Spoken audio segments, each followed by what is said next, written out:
مقدس ملی بهائیان امریکا و محفل روحانی بهائیان لس آنجلس تشریف فرمایی سروران و دوستان عزیز را به جلسه ملاقات با حضرت ایادی امرالله امة البها روحیه خانم خیر مقدم عرض می کنم. با قلوبی سرشار از عشق و اشتیاق از راه‌های دور و نزدیک به دیدار نفس مقدسی آمدید که تنها یادگار ارجمند شجره مبارکه هستند. دوستان عزیز، حضرت ایادی امرالله امة البها روحیه خانم.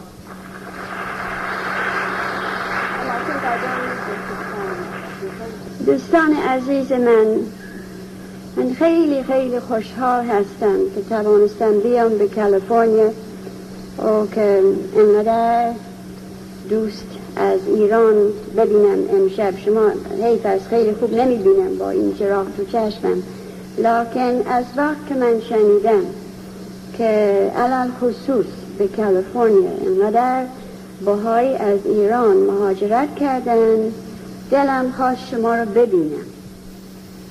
و وقتی که فهمیدم که من میرم یک مجلس به محفل ملی کانادا در ونکوور میرم این هفته آینده، من تلفن کردم به محفل ملی امریکا و گفتم که من میدونم که من نمیتونم حرکت کنم از این طرف دنیا بدون دیدن احباب. البته سفر تبلیغی و به همه شهر این طرف اون طرف نمیتوانم برم، وقت ندارم و ممکن نیست.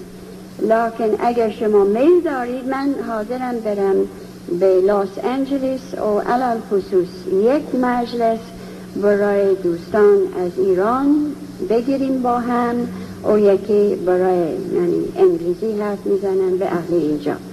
و خیلی خیلی خوشحال هستم که امشب اینجا هستم و با شما هستم. من شما میدونید خیلی خوب فارسی نمیتونم حرف بزنم، البته صحبت کردن و این چیزها میشه، لکن وقتی که من یک فکری دارم که میخوام با دقت روشن کنم فارسی، من میترسم ممکن درست نباشه. و چون که گاهی چیزی خیلی مهم امید دارم چیزی مهم باشه میتونم با شما شرکت کنم، گفتم که دکتر بنانی میاد امشب ترجمه برای من میکنه. یک چیز دیگه هم هست، چون که هرچی هست زبان من نیست، زود خسته میشم وقتی که باید مجلس بگیرم در زبان فارسی و فقط فارسی حرف بزنم از اول تا آخر. وقتی که مجلس تمام میشه من مثل یک جل هستم که کسی فشار داد، یک چکه نمیمونه تو. و چون که خیلی مجلس دارم جلوی من، گفتم که بهتر است که دکتر بنانی ترجمه برای من بکنه. Well, where's the translation? I made a long speech, but nothing more happened. As I said, it's very, very difficult for me to express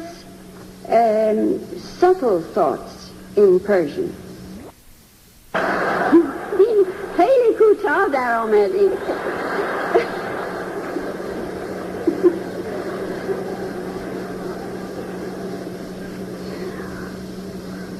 I have been thinking a great deal, perhaps because I am growing older, about our next step in life when we leave this world.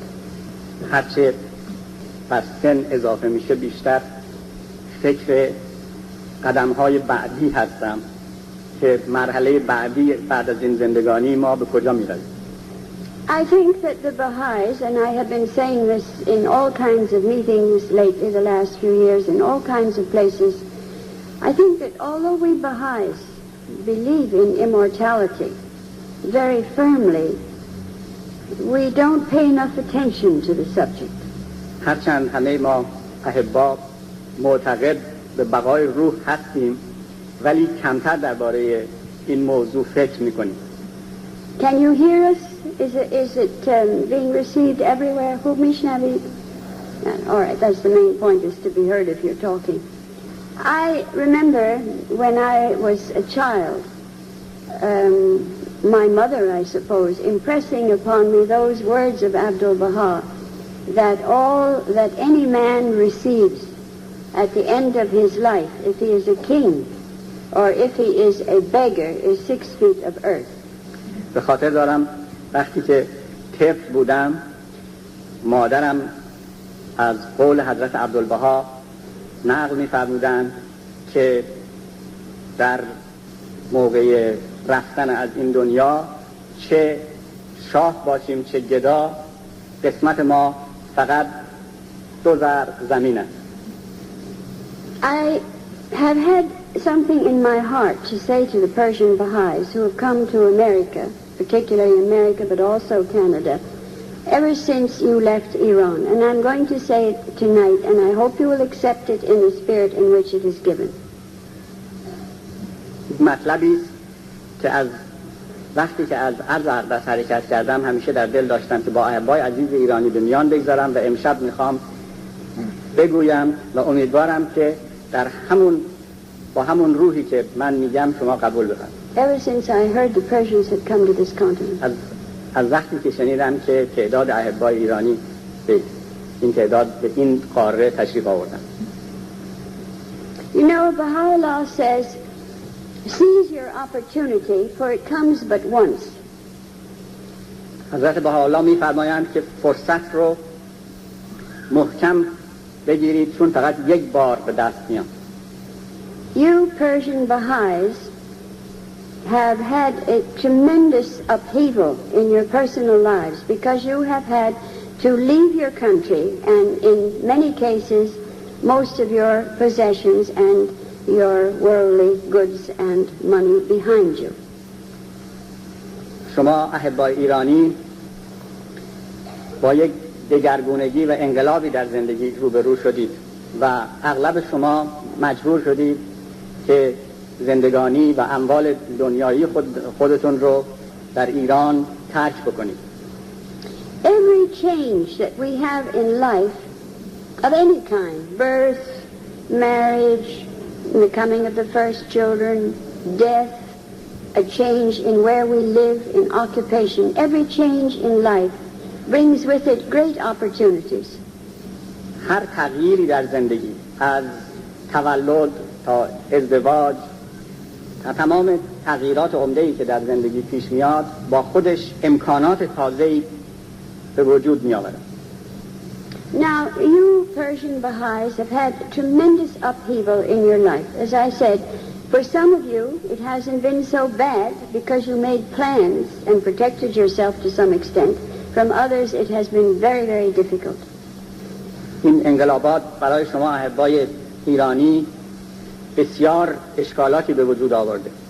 بعضی‌ها کمتر دچار اشکال شدند چون قبلا پیش بینی کردند ولی خیلی‌ها حقیقتاً با مشکلاتی روبرو هستند. In whatever category you fall, however you view yourself and your personal circumstances, nevertheless, you have reached a very great turning point in your lives. در هر صورت طرحی ریخته بودید یا نه همگی با یک تغییر کلی در زندگی خود روبرو هستید. And I think that opportunities for us Baha'is, I don't care who they are, Persians, non-Persians, savages in the jungle, multimillionaires, the opportunities today are very great and perhaps the time we can seize them very short. ولی هر چه باشیم ایرانی، غیر ایرانی، شهری، بیابانی، امکاناتی که برای ما امروز وجود دارد بسیار ذی قیمت است و باید غنیمت شد. I often see in my mind's eye a picture of somebody who passes away. گاهی در ذهنم تصور یک کسی رو که در حال رحلت از این دنیا هست می‌کنم. And we die, we are Baha'is, we have hope that we will be received by whoever Baha'u'llah delegates to receive us. ما بهائیان البته به این امید از این دنیا می رویم که در اون دنیا به ما خوش آمد گفته بشه. هر کسی که جمال مبارک مأمور فرمودند که مقدم ما رو به اون دنیا خوش آمد بگه با ما روبرو بشه. And what kind of questions are we going to be asked there? You know, I'm partly joking, but I'm also partly serious. و آیا چه سوالهایی از ما خواهد شد؟ این مطلب رو نیمه جدی نیمه شوخی می‌فرمان. For instance, supposing somebody asks us, what have we brought with us? What are we going to answer? There's no use answering, I have brought my PhDs, here's my certificate. I have so and so much money in the bank, this is the account of my deposits. از ما میپرسن با خود چه آوردین؟ اون موقع هیچ فایده نداره که ما بگیم بنده دکترای خودم رو آوردم، اینها این تصدیق از دانشگاه یا این سند تمول من در بانک اینقدر گذاشتم. Because I think the answer is going to be, we have no banks here and no universities here, so what have you brought with you? در این صورت جواب این خواهد بود که در این دنیا نه بانک هست نه دانشگاه، چی آوردید که به درد اینجا بخوره. As I understand the teachings of Baha'u'llah, all we have taken with us is what we have built into ourselves, and we build into ourselves what we give to the faith in service. آنچه که از بیانات جمال مبارک من درک میکنم این است که اون چیزی که ما با خود میتونیم ببریم اون چیزهایی است که در نفس خودمون ساخته ایم و اون چیزی که در نفس خودمون میسازیم اون خدمتی است که به عمد کردیم. This is the gold that we take to the next world. These are the degrees that we take to the next world. اینهاست توشه اون راه آخرت. I don't know where this story can be found. I'm not very much of a scholar. من نمیدونم این داستان رو کجا شنیدم چون که اهل تحقیق نیستم. But I heard that when Abdul-Baha was here, it may have been in Pasadena for all I know, he was staying in a home and he had to go out to give a university lecture. I think it may have been here in Pasadena. Maybe you know, Amy. وقتی که حضرت عبدالبها در امریکا تشریف داشتن، نمیدونم در کدوم شهر، شاید در همین شهر پاسادینا قرار بود که به یک دانشگاهی برای خطابه تشریف ببرن. And he said to the servants in this house, he said, I have to go out and I'm expecting very, very important guests. And when they come, be sure and bring them in and tell them to sit down and wait and I will be back as soon as I can get back. فرمودن چند دقیقه میخوام از خانه بیرون بروم ولی منتظر یک مهمانان خیلی عالی قدری هستم. اگر آمدن اینها رو دعوت کنید تو و بگویید صبر کنن تا برگردن. So after a while, the doorbell rang at this address where the master was staying, and a poor man with a wife and a bunch of children, obviously very poor, ordinary people, were at the door. And they said, excuse me, is this where that Oriental gentleman is staying? He told us to come here. از یک مدتی یک شخص بسیار فقیری با زن و فرزندان خودش در زد و پرسید که آیا اینجاست منزل اون شخص محترم شرقی، چون ایشون به بنده فرمودند که بیام به منزلشون. And when Abdul-Baha came back, he showered such love on this man. He received this little family with such joy and treated them with such honor. و وقتی که هیکل مبارک مراجعت فرمودند چنان این خانواده را غرق عنایات و محبت خودشون فرمودند که دیدنی. I remember a story that I am witness to, very similar to this, in my own life with the beloved guardian. من خودم با حضرت ولی امرالله شاهد یک همچه داستان مشابهی بودم. There, he was a knight of Baha'u'llah for one of the islands surrounding England. And he was what we call a little pinch-breasted cockney. این دیگه نمیشه ترجمه کرد خانم. من میتونم ترجمهش بکنم. این مثل شما میدونید کبوتر استخوانش اینجا در میاد، اینجا بالا. اوشانه نداره. پس این مرد یک مرد کوچولو و خوشگلم ابدا نبود و سینه‌اش اینجور بود و خیلی فقیرم بود و ما منتظرش بودیم در حیفه. میدونستیم که فلان شخص میرسه که وقتش رسید که این بیاد برای زیارت. بعد یک شب زن مسافرخانه در حیفه مسافرخانه فرنگی آمد و مستر آیادی امرولا رفت در باز کرد. خودش بعد تعریف کرد به ما، گفت که من دیدم یک مرد کوچولو مثل گنجشک خشک ایستاده اونجا با یکی از این جرزه نمیدونم که میاد تا گردن مثل پاپای د سیلر، همچی چیز تا اینجا، او زشت، او گمان کردم که این گداست. میخواستم بگم که یعنی چی میخواد. بعد دید که این مرد گفت من فلان و فلان هستم، فهمید که این همون نیت بهاءالله که حضرت چوافندی منتظر بودن.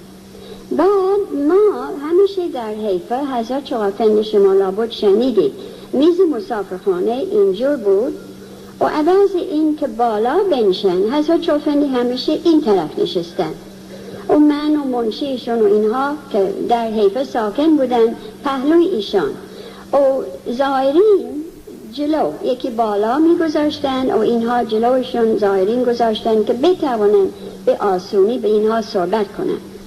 بعد یک چند خانم داشتیم، مثلا 2-3 خانم 50 سال داشتن، بچه ها نبودن و اینها جایش داشتن، چند روز اونجا بودن، یکی اینجا نشسته، یکی اونجا، یکی اینجا نشسته و این مرد رسید. حضرت چوافندی تشریف آوردن، من جای اون گذاشتم که یعنی تازه رسید و مردم هست، پهلوی این 3 خانم این طرف میز جلوی مبارک اینجا. بعد این مرد که آمد حضرت چوافندی بغلش کردن و خوش آمدید فرمودن و بعد فرمودن جای شما اینجاست و نشان داد سر میز. بعد این همه زود رفتن طرف و نشستن و این مرد کوچولو نشست بالا پهلوی ولی امرالله. بعد حضرت چوافندی خیلی با این صحبت کردن. این مرد پداس خیلی خوب بود، خیلی روحانی بود، لکن نه درس خون نه خیلی تربیت شد در دنیا این چیزها.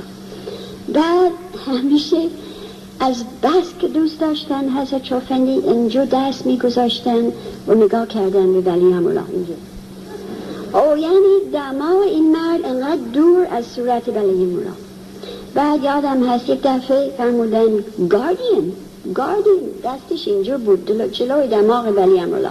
گاردین تو اینطور نفرمودی؟ تو اینطور نگفتی؟ حضرت چوافندی هم دست گذاشتن و میز و خندیدن و خوشحال شدن و با این صحبت کردن و اینقدر عنایت کردن، اینقدر این مرد دوست داشتن.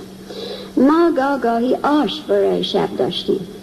بعد من که پهلوی ولی امرالله نشستم و این بالا نشسته بود، آش آورد و این قاشق مثل که با این دست میخورد، خوب یادم هست، قاشق آش تو بشقاب گذاشتن و می آورد، نگاه کرد ولی امرالله این قاشق آش به گوشش رسید. انقدر من اینجور بودم گفتم تو خدا الان میریزه این آش داغ تو گوشش. یک کمی به نظرش آمد که اینجا یعنی دهنم این طرف است و دیگه خورد، از خطر گذشت. و هر شب که ولی امرالله تشریف بردن به منزل به من میفرمونن چقدر مرد خوبیسی، چقدر من این خوشم میاد از این مرد، چقدر مرد خوب است. حالا البته ولی امرالله همه باهای دوست داشتن، مهربان به هر کسی بود، لکن اون خصوص خیلی خیلی خیلی این مرد دوست داشتن. مقصد من این است که فقط این که هستیم و این که کردیم برای میتونیم ببریم به اون عالم و تقدیم بکنیم و هیچی دیگه نداریم ببریم. همه چیز میریزه، همه چیز میمونه اینجا خالی. لخت، من همیشه به افریقایی گفتن ما لخت میاییم تو دنیا، تنها و لخت میاییم تو دنیا و تنها و لخت میریم از دنیا. پس خیلی مهمتر از اون وقت که میریم از دنیا از وقت که میاییم تو دنیا، چون که امتحان و تجربه و یاد گرفتن و حالا دیگه I get excited I can't talk Persian. Come back. I really can't. I get excited I can't talk Persian. You know, when the beloved guardian passed away in the middle of his world crusade, if the Persians had not loved him so much, if they hadn't been Persians, they would not have arisen and gone out of Persia in the hundreds and helped as a major factor in winning his crusade.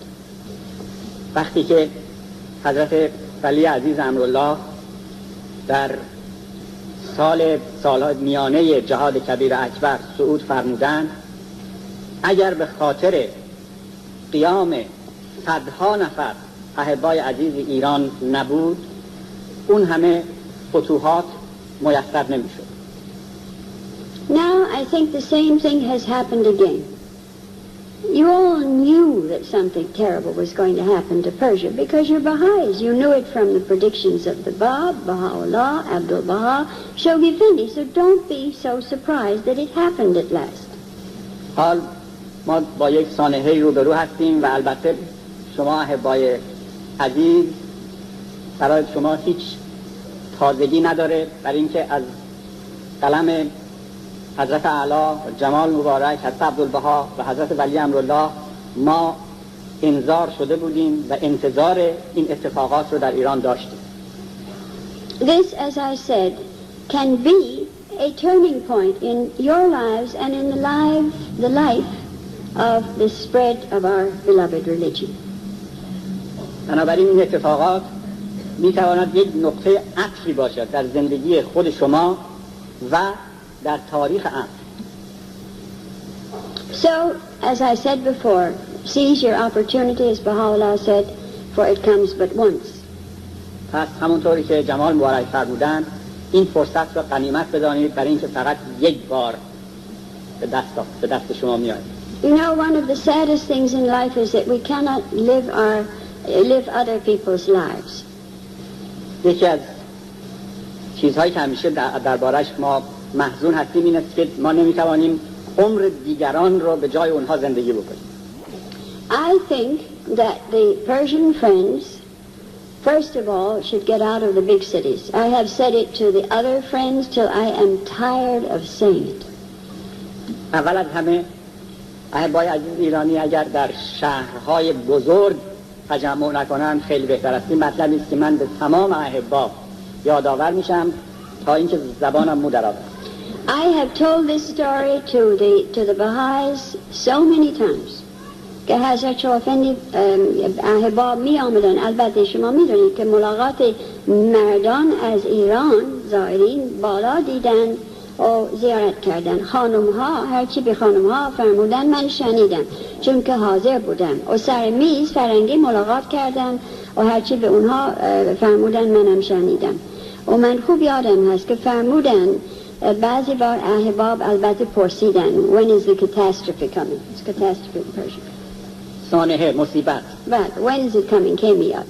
و فرمودن که یعنی نه فرمودن که نمیدونم لکن فرمودن که واضح نیست که میاد لکن میاد چون که در کتاب امر هست و پیداست که خواهد شد.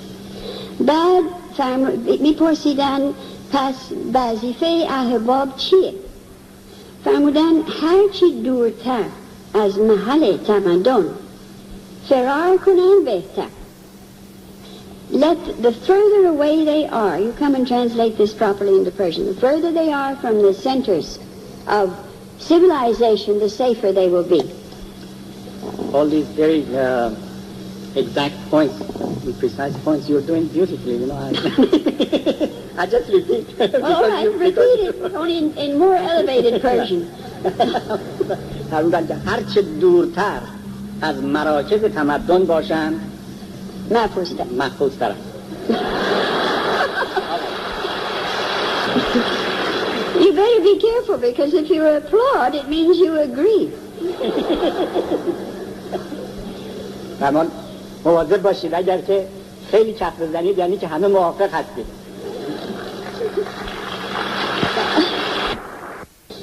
He was very upset in the middle of the crusade, the last year of his life. The guardian, our beloved Shoghi Effendi, was very, very upset.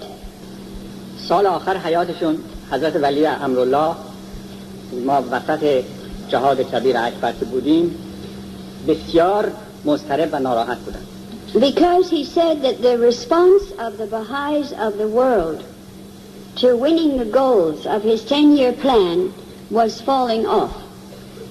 چون که می‌فرمودند که قیام احبا برای تحقق اهداف نقشه 10 ساله رو به نزول می‌رفت، یعنی که آهسته می‌شد. And then I remember it's my own colleague, you know, Mrs. Florence Maybury, who's on the International Teaching Center with me, and she was the one who was there the night that he made some of these remarks. من به خاطر دارم که همکار فعلی من خانم فلورنس میبری که عضو دارالتبلیغ بین‌المللی هستند اون شب جزو زائرین سر میز بودند و این بیانات به ایشون خطاب به ایشون. He said, if the American Baha'is do not want to go out, now there weren't any Persians spread all over the world in those days. He said, if the American Baha'is don't want to go out and serve the goals, Mahajirat in other words, to pioneer and to win the goals of the 10-year crusade and leave America in order to win these goals, then let them go in order to save their skins. فرمودند که اگر احبای امریکایی به خاطر رفتن و پر کردن این نقاط مهاجرتی هم قیام نمی کنن، حتی اگر به خاطر حفظ جان خودشون هم هست، بذارید اینها حرکت بکنن، قیام بکنن و برن. That is very, very strong language. از دهان مبارک این بسیار بیان شدیدی بود. Then sometimes the friends would say, well then where should we go, Shoghi Effendi? Where will we be safe, in other words? And he used to say, to the farthest points of the continents, the furthest away from our civilization, the points of our Western civilization. وقتی که سوال میشد کجا بریم، یکم مبارک میفرمودن هر چه دورتر از نقاط از مراکز تمدن دنیای غرب بهتر. You know, we have a saying in English, out of the frying pan into the fire. I don't know what it is in Persian. You must have it. Anyway, as cheap? از چاله به چاه خودمون رو میندازیم. What's a chale? Chale is a small little pit and chah is I know what a cha is. I didn't know what a chale was. Anyway, it's the same thing in Persian as chale be cha.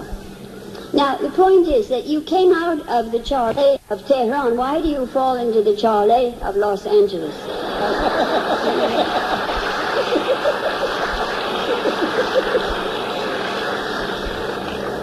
فهمیدید؟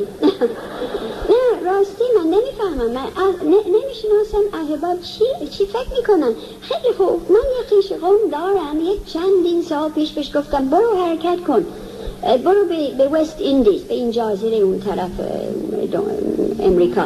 گفتم برید اونجا، شما خودتون داره میکشید در این منزل. یک خدمتکار داری که برای هفته 2 ساعت میاد منزل به اسم مفصل پاک میکنه و همه این منزل بزرگ دوش شما هست. چرا حرکت نمی کنی؟ پاشو و برید اونجا که میتونید یک خدمتکار بگیرید که جان نده برای این پاک کردن و آشپزی و همین چیزها و اونجا مهاجرت بکنی، کمک تبلیغ بچه ها میتونن اونجا هم مدرسه برن این چیزها. و گفت من نمیخوام. گفتم خب بترس، نمیترسی که یک دفعه جنگ میاد و همه بمب اتمیک چیز خاک میشن؟ گفت که این مملکت من است و من میخوام در این مملکت بمانم. خب من چیکارش کنم؟ نمیتونم بیرونش کنم، خیلی دوستش دارم، پیش قوم خودم، نمیتونم بیرونش کنم از این چیز غاره، نمیتونم با زور بفرستمش، نمیخواد. لکن شما نمیفهمن. خب شما وسچی از اون طرف به این طرف آمدید که در هست، میفهمید؟ پس وقتی که ممکن است که ایرانی اینقدر فایده دارن، مثل که گفتم یک عائله ایرانی در یک محل نسبت کوچیک مثل تلاس، 2 عائله ایرانی نصف طلا میشه نصف نقره. 3 عائله ایرانی بعضی بار سبب دعوا هست. شما میدونید، خیر که نیستید شما.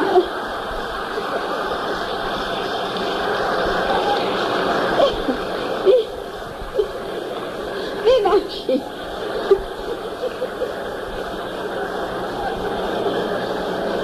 میدونید این ترجمه من است از انگلیسی به فارسی و همیشه فراموش میکنم که خیلی بده در فارسی.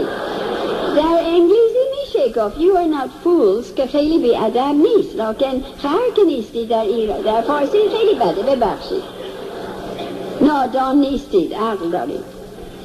مقصد من این است که اگر خودتون نمیتونید برید جای دیگه، پس برید باز از این شهرهای بزرگ که سالم تر باشید. میدونید حضرت شافعی فرمودن تمدن غربی ها مثل سرطان هست. A cancerous materialism. مادیت سرطانی که بیشتر از این نمیشه گفت.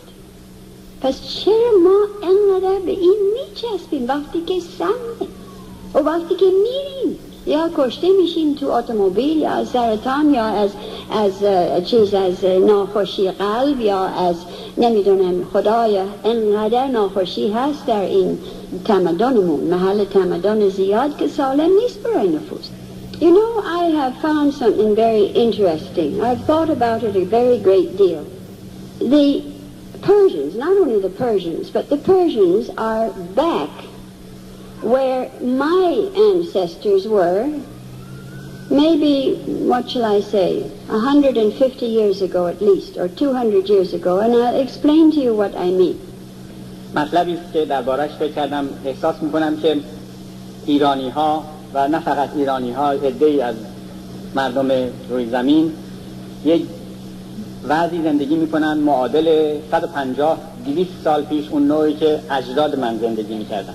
And that is family feeling, and above all the greater family, if you like, clan feeling. و اون مربوط هست به این احساس همبستگی خانوادگی، نه فقط خانواده کوچیک به عرف امروزی، بلکه یک خانواده بسیط‌تر.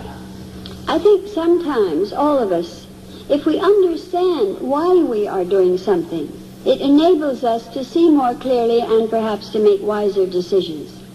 بعضی وقتا اگر که درباره اون اقداماتی که میکنیم یک کمی فکر بکنیم، تأمل بکنیم، میتونیم خیلی اقدامات بیشتری و بهتری انجام بدیم. All of us, the whole past of everybody was always the family and the greater family and the clan and the tribe and then slowly the nation. گذشته همه ما خلاصه میشد در کانون خانواده و یک کمی بزرگتر از خانواده، قبیله، عشیره، طایفه و بالاخره ملت. In many parts of the world, this family feeling, the greater family, this clan feeling is very strong. It's not confined to the Persians. The Chinese have it. Sometimes the Spanish people, depending where they are, have it. Many groups in the world have it. We North Americans have lost it. این احساس همبستگی خانوادگی یا حتی یک کمی بزرگتر از خانواده، احساس قبیله، یک احساسی است که ما ایرانی ها داریم، چینی ها دارن، در اسپانیا دارن. متاسفانه در امریکای شمالی این یک حسی است که یواش یواش از دست دادیم. Now, it's a very nice thing. I think that this is a good thing, not a bad thing. But I think that the way it operates with the Persians who go to another country is often to the detriment of those Persians and certainly to the detriment of the Baha'i work. حال این احساس در نفس خودش بسیار احساس خوب و مثبتی است، ولی گاهی در بعضی شرایط نتایج منفی هم به وجود میاره و مخصوصا موقعی که بعضی از ما ایرانی ها به یک محیط دور از وطن خودمون میرویم، این احتیاج به نزدیک بودن به همبستگی یک قبیله خودمون گاهی وقتی تولید اشکال میکنه.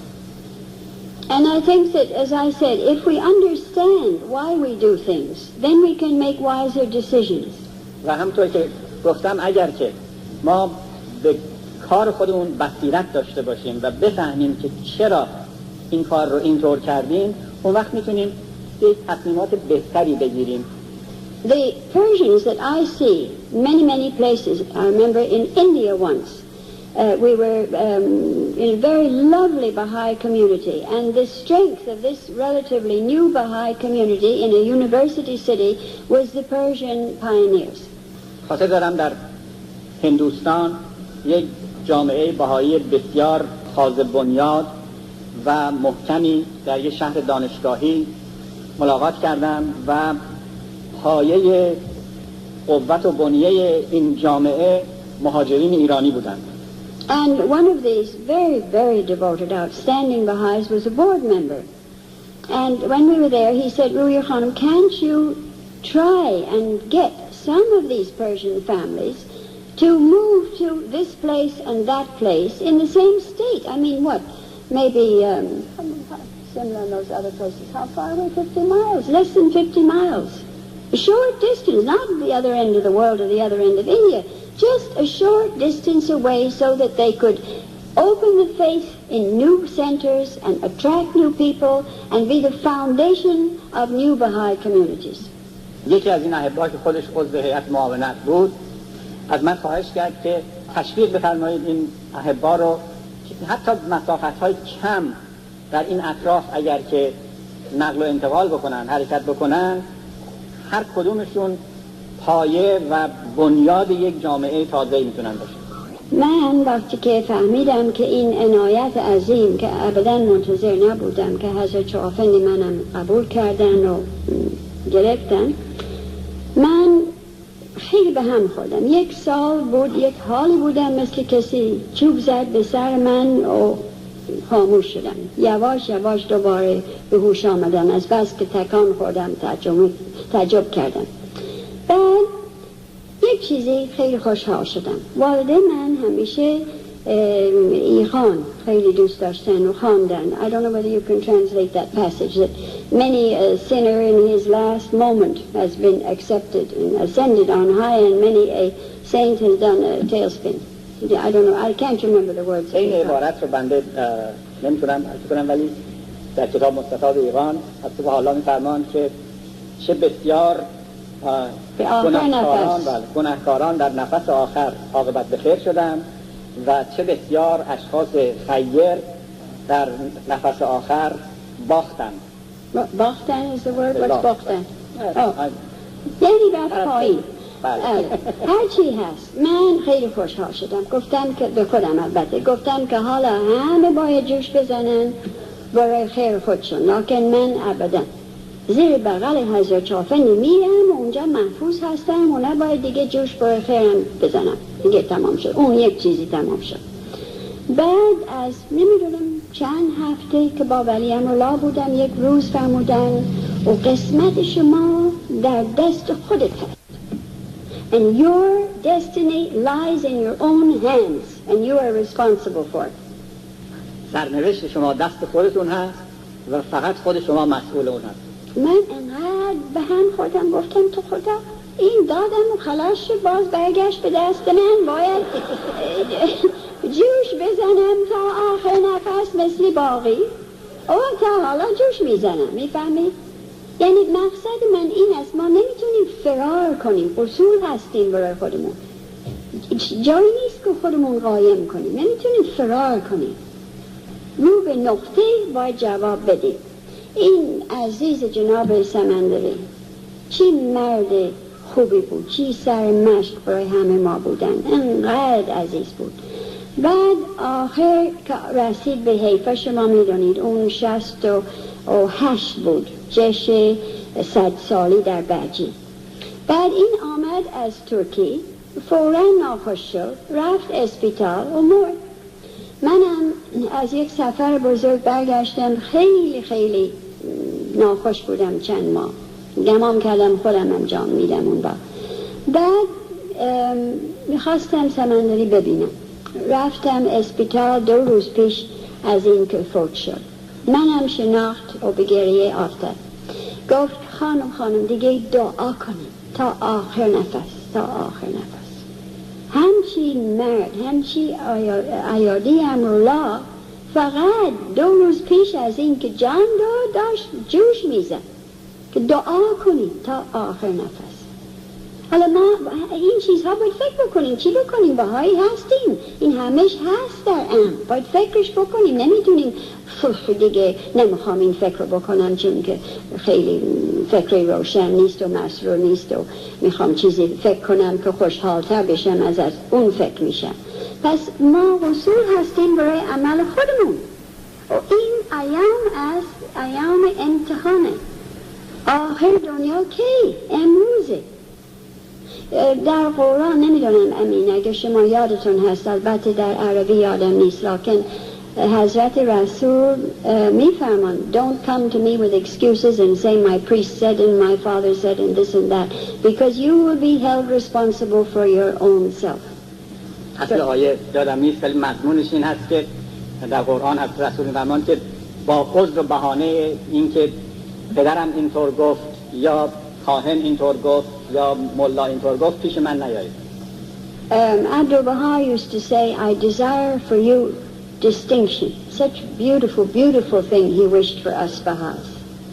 حضرت عبدالبها میفرمان که من برای همه شما احبا آرزوی امتیاز دارم که ممتاز باشید.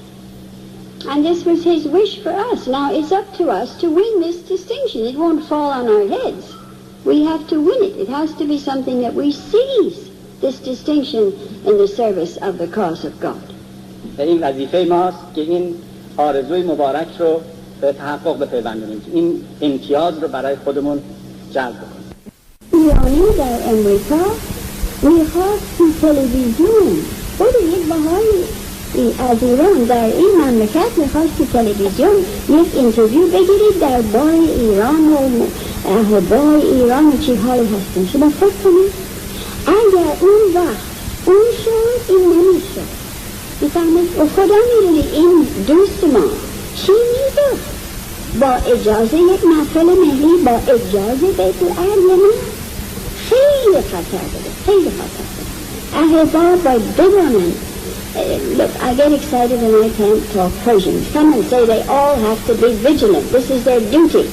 همه باید بیدار و مراقب باشیم. این وظیفه ماست. بله. This is very, very important. خیلی خیلی مهمه. از این سبب یک امتیازی احبای ایرانی دارند. And because of this they have heavier responsibilities.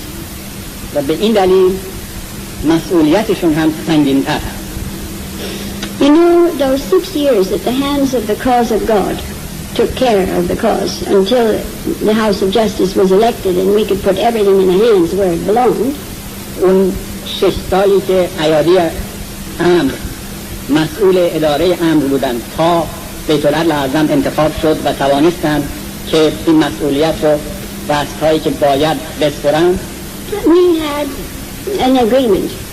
We Western hands, we were about half and half, and I said I'm half and half. I'm half Persian now and half American, half Western. And then some of them were Persians and some of them were from the West. I said, the Persian contingent, so to speak, we said, you know what the Guardian wrote Persian. So you're the ones to tell us the policy of Shoghi Effendi as regards Iran.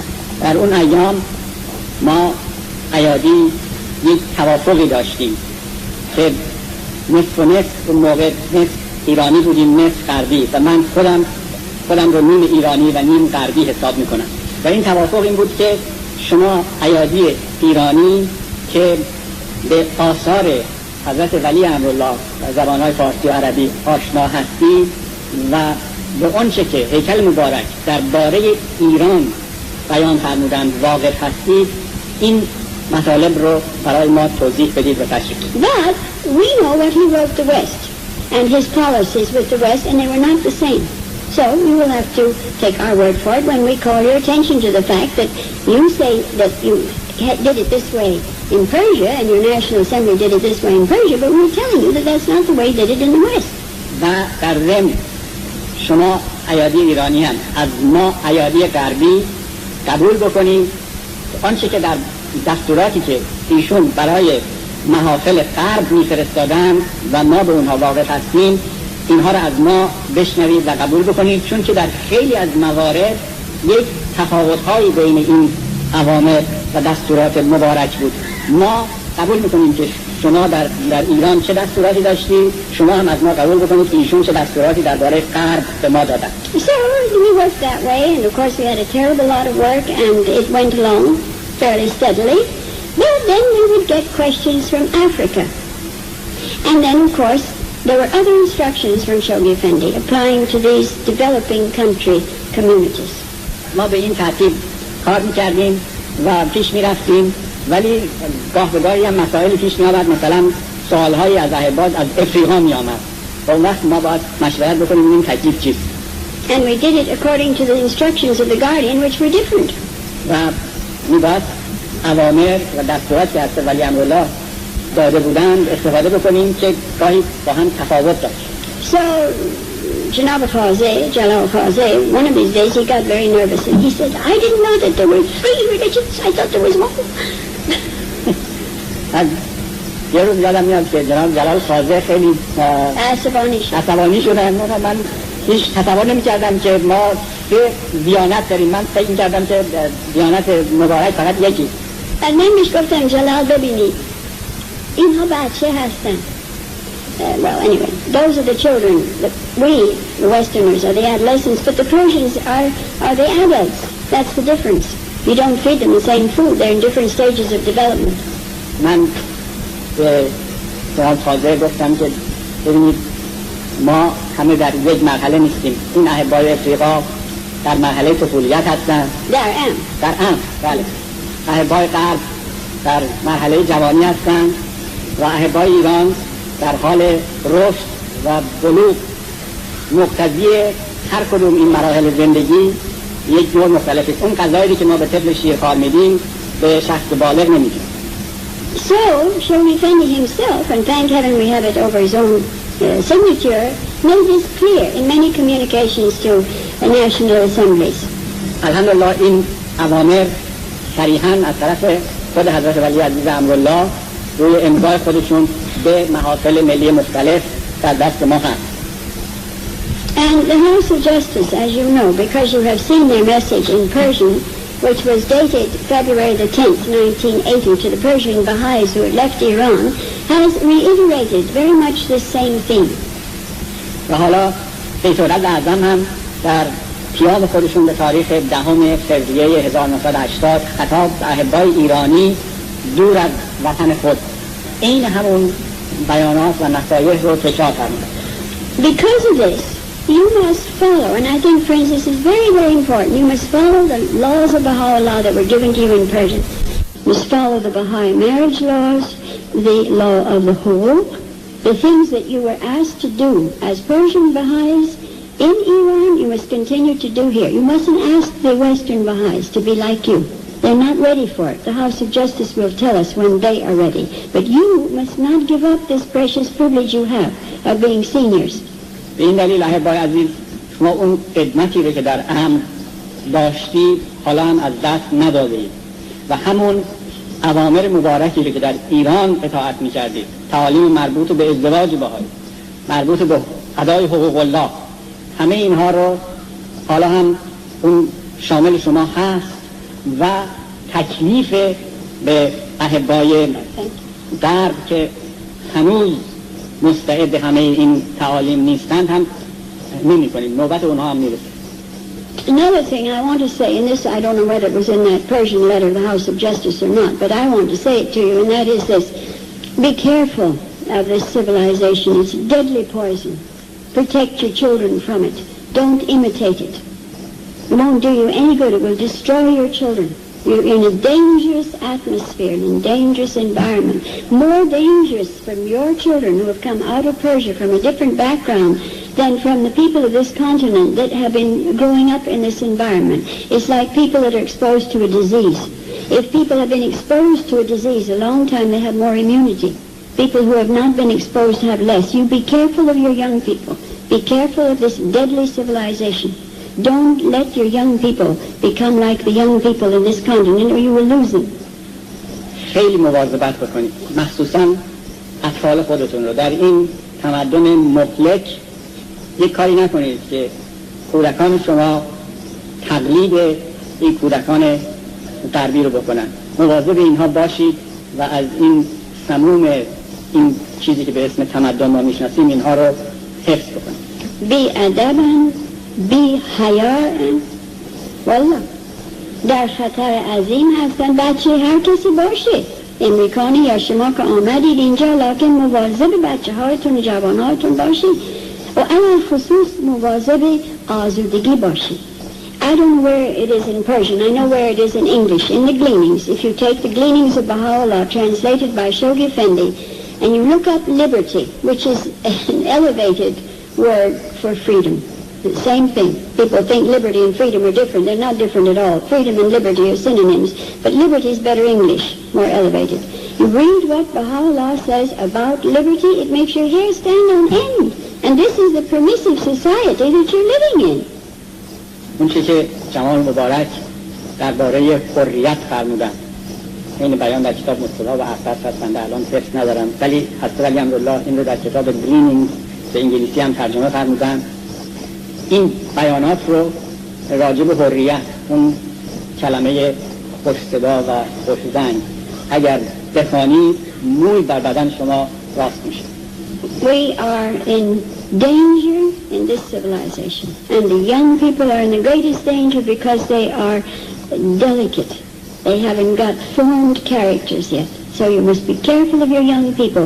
Keep them in Baha'i activities. Take them to Baha'i summer schools. Send them on Baha'i teaching trips. اطفال و جوانان خودتون را هرچی بیشتر با فعالیت‌های امری محشور بکنید. And the House of Justice, as you know, because you have seen their message in Persian, which was dated February the 10th, 1980, to the Persian Baha'is who had left Iran, has reiterated very much the same theme. و حالا بیت‌العدل اعظم هم در پیام خودشون به تاریخ 10 فوریه 1980 خطاب به احبای ایرانی دور از وطن خود این همون بیانات و نصایح رو تکرار فرمودن. Because of this, you must follow, and I think, friends, this is very, very important. You must follow the laws of Baha'u'llah that were given to you in Persian.